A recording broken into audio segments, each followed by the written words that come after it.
চলে এসেছি ফুটবল খেলা দেখতে। এই হচ্ছে আমাদের হরিশপুর গ্রাম।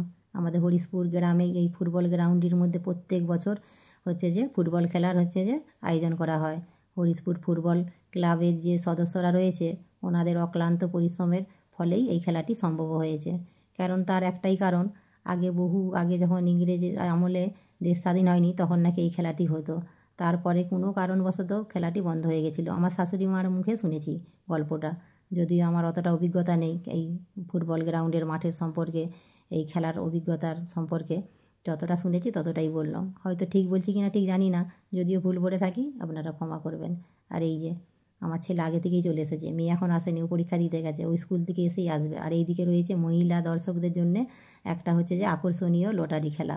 লটারি খেলা বলতে আজ দুই দলের মধ্যে যে খেলা আছে, একটি হচ্ছে আরামবাগ আর হচ্ছে যে খাঞ্জাপুর। ওই দুই দলের মধ্যে কোন দল জিতবে সেই দলেরই নাম লিখে আর নিজের নাম লিখে একটা চিরকুটে করে এই বক্সের মধ্যে দিয়ে দেওয়া হবে। এবার যেই দলটি জিতবে সেই দলেরই একজন সদস্য 3টে চিরকুট তুলবে পরপর, তার মধ্যে 3জনকে দেওয়া হবে আকর্ষণীয় পুরস্কার। প্রত্যেক বছর এই খেলাটির আয়োজন করা হয়, তবে সেটি হচ্ছে যে শ্রেণী ফাইনালের পর। এবছর প্রথম দিন থেকেই শুরু করা হয়েছে। যদিও খেলাটি হচ্ছে যে শুরু হওয়ার কথা ছিল 2রা আগস্ট থেকে, তবে বন্যার কারণে জল উঠে যাওয়ার কারণে সেই খেলাটি আজ 8ই আগস্ট শুক্রবার আজ থেকে শুরু হচ্ছে।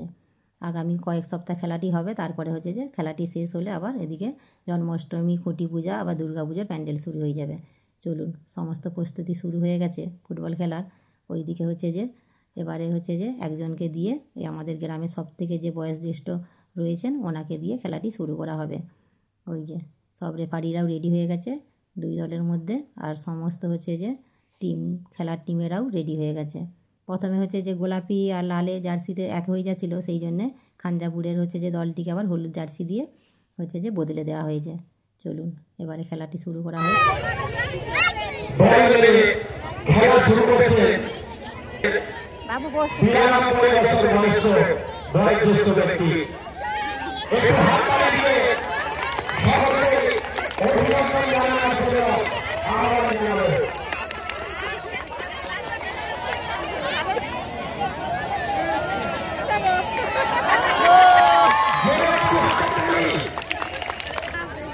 ওনাকে দিয়ে যে খেলাটা শুরু করা হলো, ওনার বয়স কত জানেন? 99 বছর বয়স।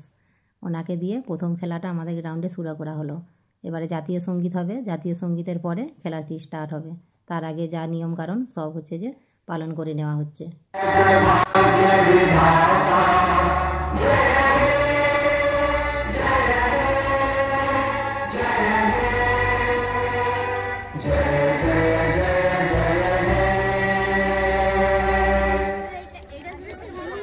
চলুন, হয়ে গেছে জাতীয় সঙ্গীত। এবার যে যার স্থানে সে তার হচ্ছে যে পরিস্থান করে তারপরে খেলাটি শুরু করে দেওয়া হবে।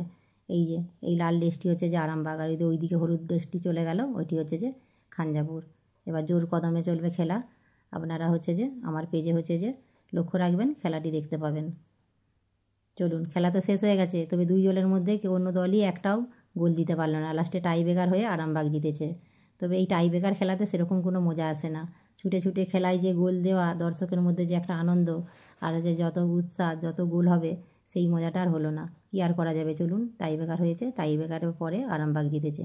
তবে পুরো মাঠ এখন খালি। আর পুরো খেলাটা আপনারা তো হয়তো ভাবছেন যে দিদিভাই খেলাটা আপনি দেখালেন না কেন? পুরো খেলাটা আমার লাইভে একদম শুরু থেকে শেষ পর্যন্ত আছে। আপনারা চাইলেন আমার হচ্ছে যে পেজে গিয়ে দেখে নেবেন। আর চলুন, খেলা তো শেষ হয়ে গেছে, এবার সন্ধ্যেটা হয়ে আসছে, এবার যাব বাড়ি। আর এই রকমই ভাবছি যে কটা দিন খেলা হবে আপনাদের সাথে পুরো লাইভ ভিডিও শেয়ার করব। তা আপনারা হচ্ছে যে 4টে থেকে হচ্ছে যে আমার পেজে ফলো রাখবেন, কি লক্ষ্য রাখবেন, আপনারা দেখতে পাবেন। চলুন বাড়ি চলে যাই, ছেলেও এদিকে চলে এসেছে।